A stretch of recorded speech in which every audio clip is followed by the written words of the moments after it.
दोस्तों अगर आप खेसारी लाल यादव जी का फैन है तो ये वीडियो जरूर देखिएगा।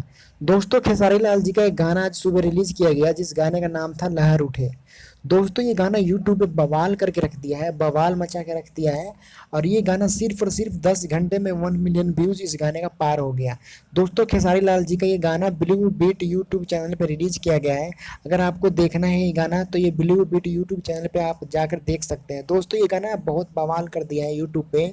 और इस गाने ने इतना बड़ा रिकॉर्ड तोड़ दिया है। और आज खेसारी लाल यादव जी का शादी का सालगिरह था। शादी के सालगिरह पर आज इन्होंने ये गाना लॉन्च किया और ये गाना रिकॉर्ड तोड़ दिया है और ये गाना ट्रेंडिंग में चला गया है। दोस्तों खेसारी लाल यादव जी को शादी की बहुत बहुत तो हार्दिक शुभकामनाएं शादी की सालगिरह का। और ये गाना भी ट्रेंडिंग में चल रहा है। इस गाने की बहुत बहुत बधाई खेसारी लाल यादव जी को।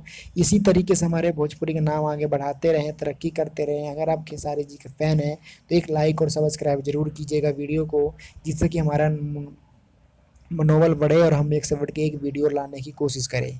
Thank you.